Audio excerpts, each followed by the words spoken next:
Il est parti pour offrir une meilleure vie aux siens. Mais quand il est revenu, c'est la mort qui l'attendait. L'histoire que je vais vous raconter aujourd'hui est une histoire qui résonne dans le cœur de millions de personnes. C'est l'histoire de Samuel, un nom qui pourrait être celui de votre frère, de votre ami, de votre voisin. Un nom qui porte en lui tout l'espoir et toute la tragédie de ceux qui osent rêver.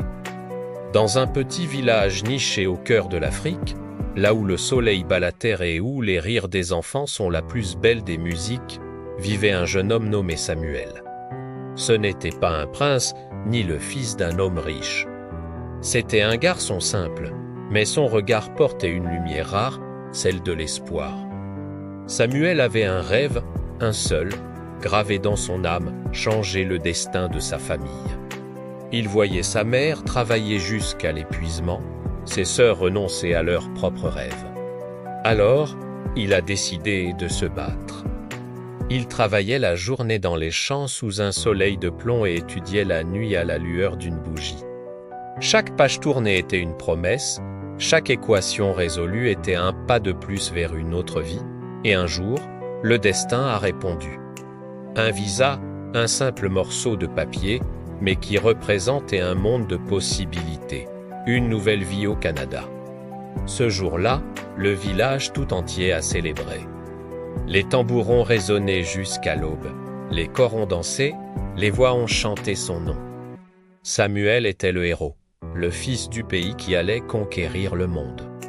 Mais dans l'ombre des festivités, derrière les sourires et les accolades, des cœurs sombres bouillaient en silence.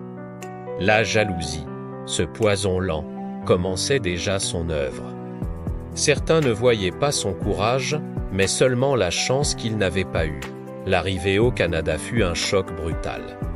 Le froid mordant, si différent de la chaleur de sa terre natale. La solitude des grandes villes, si loin des rires de son village. La fatigue qui s'accumulait jour après jour. Mais Samuel n'a jamais plié. Il était là pour une raison. Il nettoyait les rues glacées aux premières lueurs du jour. Puis courait à ses cours du soir, le ventre souvent vide mais la tête pleine de savoir. Chaque mois, sans exception, une partie de son maigre salaire prenait le chemin de l'Afrique. Ce n'était pas juste de l'argent, c'était un message. Pour sa mère, c'était la preuve que son fils pensait à elle. Pour ses sœurs, c'était l'espoir d'un avenir meilleur. Pour lui, c'était la confirmation que le rêve africain pouvait briller, même sous des milliers de kilomètres de neige. Il prouvait que le courage et le travail paient, peu importe où l'on se trouve. Les années ont passé. Le jeune homme est devenu un homme. Le succès, qu'il avait tant poursuivi, était enfin là, diplômé, un bon travail, une situation stable. Il aurait pu rester, construire sa vie loin de tout. Mais une partie de son cœur était toujours restée là-bas, sous le manguier du village. Un jour, il a pris sa décision, il allait rentrer. Pour revoir le visage de sa mère, pour serrer ses sœurs dans ses bras. Pour partager sa réussite et pour dire à tous ceux qui avaient cru en lui. J'ai tenu ma promesse, quand la nouvelle de son retour est arrivée au village, ce fut comme une nouvelle fête. Les tambours, qui avaient annoncé son départ, sonnaient maintenant son retour triomphal. Le fils du pays était de retour et il n'était pas revenu les mains vides. Samuel était radieux. Il riait, embrassait les anciens, jouait avec les enfants. Il distribuait des cadeaux, des sourires, des paroles d'encouragement. Il était la preuve vivante que l'on pouvait partir et réussir. Mais derrière les accolades chaleureuses, des yeux froids l'observaient. Derrière les sourires de façade, la haine couvait. Parmi eux, il y avait Jonas, son ami d'enfance, celui qu'il appelait mon frère. Ils avaient grandi ensemble, partagé les mêmes jeux, les mêmes secrets. Mais Jonas, lui, n'avait pas bougé. Il était resté dans l'ombre pendant que Samuel s'élevait dans la lumière. Il ne supportait plus de voir Samuel admiré, respecté, aimé. L'envie avait rongé son âme, la transformant en un monstre affamé. Ce soir-là, pour célébrer, Samuel organisa un grand repas sous le vieux manguier, le cœur battant du village. Toute sa famille était là, ses amis, les voisins. Les enfants couraient et riaient, insouciants. Le feu crépitait, projetant des ombres dansantes, et les chants traditionnels montaient doucement dans la nuit étoilée. L'ambiance était à la joie pure, à la communion. Jonas arriva le dernier. Son visage était fermé, mais il tenait à la main une calebasse de vin de palme. Il s'avança vers Samuel, un sourire forcé sur les lèvres.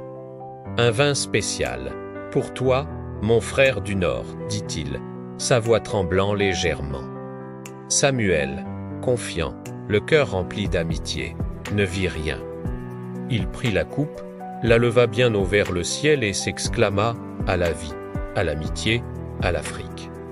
Il but d'une traite, sous les applaudissements de l'assemblée. Quelques minutes plus tard, la musique s'est arrêtée. Un silence étrange est tombé.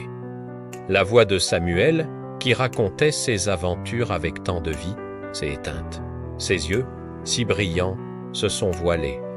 Sa main a lâché la coupe qui tomba dans un bruit sourd. Son cœur, ce cœur si grand et si généreux, s'est arrêté de battre. Le héros du village s'est effondré. La joie s'est transformée en un cri d'horreur. Et dans le hurlement de douleur de sa mère, un monde entier s'est écroulé. Le lendemain, le soleil semblait avoir honte de se lever.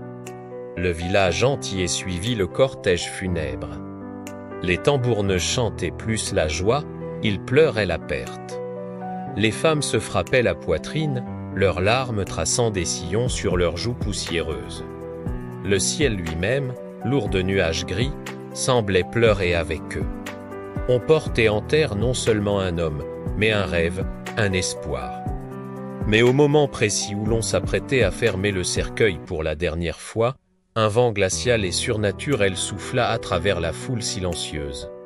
Les feuilles des arbres frémirent comme si elles murmuraient un secret. Et là, au milieu du chemin, ceux qui avaient trahi le virent Samuel d'Abaut. Non pas comme un fantôme vengeur, mais vêtu d'une lumière douce, son regard calme, sans une once de colère. Il ne prononça pas un mot. Mais son silence était plus puissant, plus brûlant que 1000 discours. Il perçait les âmes et lisait dans les cœurs. Face à cette apparition pure et silencieuse, Jonas ne put supporter le poids de sa culpabilité. Il tomba à genoux, le visage contre la terre. « Pardon, frère, c'est moi. C'est moi qui ai mis le poison. Je n'ai pas supporté ton bonheur. » Sa voix se brisa en sanglots. Et d'autres, le visage couvert de honte, avouèrent à leur tour. Ils n'avaient rien fait, mais ils avaient su, ils avaient suspecté, et ils s'étaient tus. Cette nuit-là, quand les larmes se furent calmées, une nouvelle étoile apparut dans le ciel. Elle brillait plus fort que toutes les autres. La mère de Samuel, le cœur brisé mais l'âme apaisée, la contempla longuement et murmura « Mon fils n'est pas mort, il est devenu une étoile. Il veille sur nous, depuis ce jour tragique. Dans ce village, la mémoire de Samuel est devenue une légende, une leçon. Chaque fois qu'un jeune homme ou une jeune femme quitte sa terre pour chercher fortune au loin, les anciens lui disent « Souviens-toi de Samuel, va, réussis, et sois fier. » Mais que ton cœur reste pur, car la jalousie ne détruit pas seulement ceux qu'elle vise. Elle consume et tue aussi ceux qui la portent. Le succès, en réalité, n'a pas d'ennemis. Ce sont les cœurs amers, les âmes vides qui s'en créent. L'histoire de Samuel nous rappelle cette vérité terrible, mais elle nous enseigne aussi autre chose, même dans la mort. La lumière d'un homme juste continue d'éclairer le chemin de ceux qu'il a aimés. Merci d'avoir écouté cette histoire jusqu'au bout. Si elle vous a touché, n'hésitez pas à la partager. À laisser un commentaire pour rendre hommage à tous les Samuel du monde. Abonnez-vous pour ne pas manquer nos prochaines histoires. Prenez soin de vous et souvenez-vous de garder votre cœur pur.